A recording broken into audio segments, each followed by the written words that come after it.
Now that you've had an opportunity to walk through a narrative, then hopefully some of the things that I'm going to say that are more technical will make more sense. And so what we're going to do today, at least in part, is to start to deal with conceptualizing a solution to the fact that the world is too complex to properly perceive. So what the problem fundamentally is that there's a lot more of everything else than there is of you, especially if you include in that everything else all the parts of you that you also don't understand. And so I want to walk you through how I think we solve that, at least in part. And we do that essentially by simplifying the world. But I think mostly that we simplify it as a place in which to act rather than a place in which to perceive objects. And I really believe that there's a critical distinction between those two things. And I think that part of the reason that there's been continual tension, say, between the claims of science and, let's say, the claims of religion, is because the idea that the world as a place of objects and as a place to act have to be considered separately isn't properly understood. I don't know, so I'm going to try to straighten that up to the degree that that's possible. So I'm going to talk to you about stories and metastories, and the story is this, I would say it's the simplest unit of useful information with regards to action and perception that you can be offered. And then a metastory is a story about how a story like that transforms.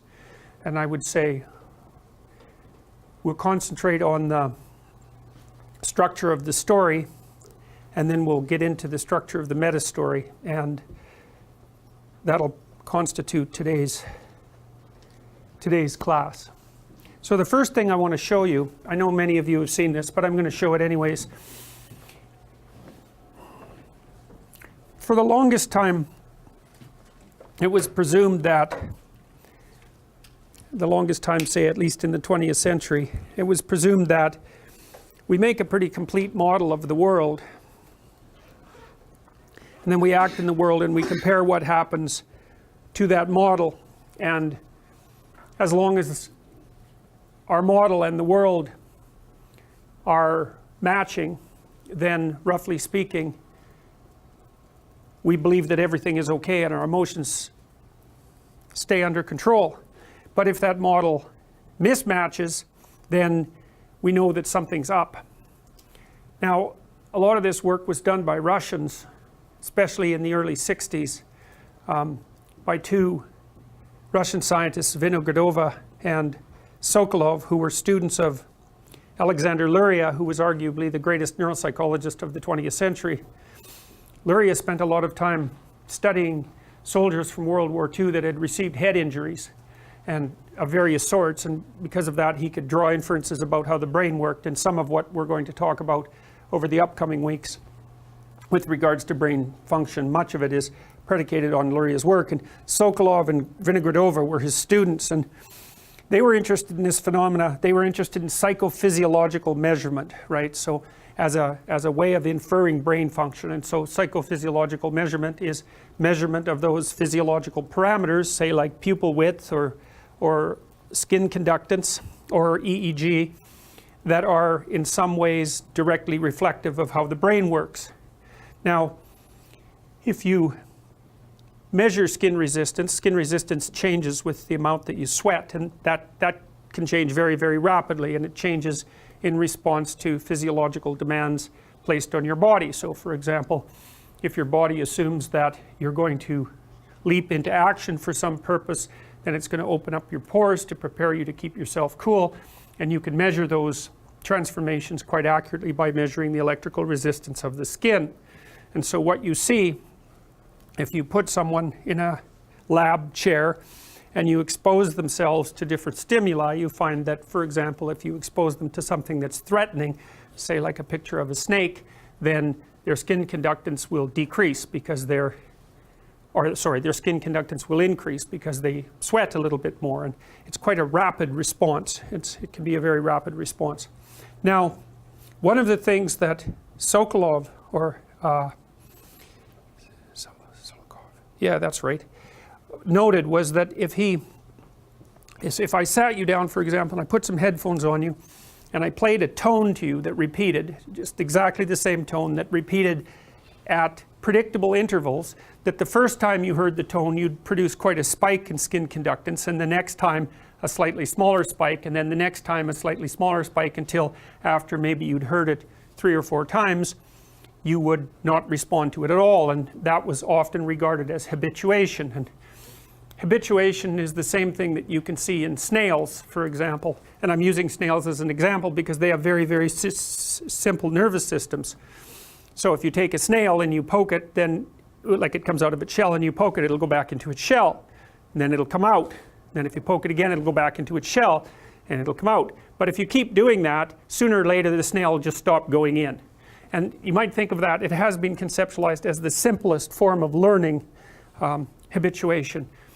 And the behaviorists tended to presume that if a human being manifested a response that could be modeled by a simple organism, then the human being was using a response that was analogous to that of the simple organism. And sometimes that's true, and sometimes it's not. So, for example, you have simple reflexes that, you know, if you put your hand on a hot stove, you'll jerk back, and that's quite a simple circuit. You move your hand back before the message gets to your brain, because the spinal cord is smart enough to mediate reflex like that all by itself. So, you know, your brain is actually quite distributed throughout your body. It's not just in your head like people tend to think. And so we have conserved fast acting reflexes at various levels of our nervous system. They aren't capable of sophisticated response. It's pretty much stimulus response, thinking about it from the behavioral perspective, but they have as an advantage incredible speed, because there just aren't that many neural connections between the stimulus and the response. And so we have layers of response at different time frames that help us match with the demands of the external environment. So Charles Darwin, for example, used to go into the, I think it was museum in England, I don't remember the name of it. They had a snake in there, I believe it was a cobra, and he'd stick his face up at the glass and the cobra would strike at him and he'd jerk back, and he tried many, many times to master that reflexive response to the snake, but there was no way. Every time that thing struck at him, he jumped backwards. Well, you can imagine the survival utility in a reflex like that, but in reflexes in general. Okay, so back to Sokolov. Now, what he decided, thought, if you took that tone and you did anything to it that was perceptible, right, because there are certain gradations of tone that you're not capable of perceiving, but let's assume you took the tone and you adjusted it enough so that it was perceptibly louder, or it was perceptibly a different frequency or something like that, or even that the spaces between the tones, because I said they were predictably spaced, even though if the spaces between the tones were changed, then when the change occurred, the orienting reflex would be reinstated. You'd respond to it again. And Sokolov tried to vary the tone on many, many parameters. But no matter what parameter he varied it on, as long as you could detect it perceptibly, you'd produce an orienting reflex. So Sokolov's idea was that you must be producing a complex internal model of the world that's in concordance with the world across pretty much every perceptible dimension, because if you weren't doing that, how in the world would you know that the tone had changed from what you had already learned about it? And so for the longest time, and this was also true for people who were investigating artificial intelligence, we had this idea that what people did was make a complex model of the world and hold it in their mind, so to speak, and then they'd act in the world and they'd compare what they expected to happen in the world with the model, and as long as there was a match, then there was no orienting reflex. Now the orienting reflex turns out to be quite a complex reflex. It's not merely an alteration in skin conductance. What it is in essence is the manner in which you start to unfold your response to the unknown, and the initial stages of that are very, very quick, but it's hard to tell when the orienting reflex stops and when more complex learning begins. They sort of shade into one another. So the initial stages of the orienting reflex are quite reflexive, but the later stages can be extraordinarily complex. So for example,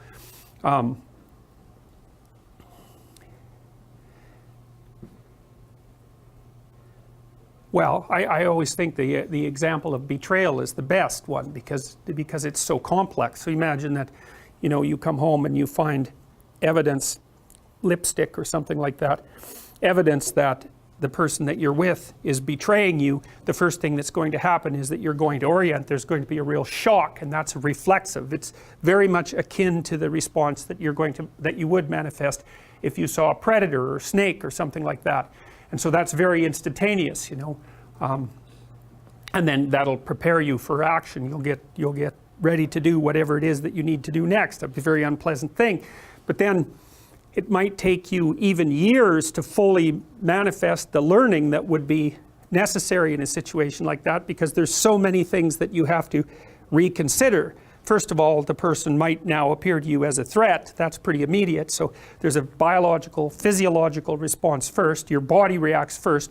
Then you respond emotionally. That's going to take a while, and you know that emotional response might extend over days or weeks or months or even years. And then as you're doing that as well, you're going to try to start to resort out your interpretive schema so that it can adjust to the transformation that this error on your part, say, or this catastrophe or this betrayal, it has to adjust to whatever information that event contains. And so the orienting reflex can manifest itself over an extraordinarily long period of time. It's best to think about it as the initial part of what can be a very complex learning process. Now, that was a standard idea in psychology for the longest period of time, that we created a detailed internal model of the world, and we watched how the world was unfolding. We compared the two, and the physiology, the neurophysiology of this was even understood to some degree, even by the Russians in the early 1960s, because they basically localized. You could use complex EEG, electroencephalogram technology, to localize where the orienting reflex was occurring in the brain, and basically it appeared to occur, roughly speaking, in the hippocampus. And the theory arose that your brain, your cortex, let's say, produced a very complex model of the world, an internal model, and your senses were producing a model of the external world, and the hippocampus was watching those two things to see if they matched. And if they didn't match, there was a mismatch signal, and that would be the orienting reflex, and then your body would start to prepare itself for whatever that mismatch meant, and then you would engage in exploratory behavior to try to update your model. That was the standard theory, and it was very well accepted theory. It has elements of cybernetic theory in it, but it was well accepted enough so that when people first started to experiment with artificial intelligence, that's how they tried to make artificially intelligent systems. They tried to make ones that would model the world and then act and then compare the changes in the world to that model. But that didn't go anywhere, as it turned out, because it turned out that it's so difficult to see and model the world that people had no idea how complex that was. It was impossibly complex, as it turned out. And so that's part of the reason we don't have robots wandering around doing apparently simple things like walking, walking in an environment like this. Now, when we look at the environment, we think, well, it's not that it's not that hard to look at. It's full of objects, and they're just self-evident. There they are, and we can just wander through it, and we don't even do that consciously to any great degree, because so much of that perception is presented to our consciousness without effort in some sense. But the AI guys learned pretty quick that perceiving the world was way more difficult than anybody had guessed. And then this experiment really, in some sense, put a phenomenological punch behind that observation, because one of the presuppositions of the orienting reflex theory that I just laid out was that you were very good at detecting changes, that your nervous system would automatically detect change, anomaly, right? Any mismatch between your model and what you expected. And then, well, the AI guys, I think, figured out, first of all, that was a big problem, that the problem of perception was much more complicated than that. It's out of that same set of observations, in some sense, that postmodernism emerged in literature, in literary criticism, because, well, it turns out to be hard enough to see a normal object like a chair, and part of that is if you just do that to the chair, it's really different than it was before. You could imagine how different it would be if you tried to paint the chair under both those conditions, right? And if you really got good at looking at it, you'd find that even though if I asked you what color this is, you'd say white, if you were actually painting it, you'd find out that the colors of the chair when it's in that location and the colors in the chair when it's in that location, just because of the difference in lighting, are substantially different. I think it was Monet, I think.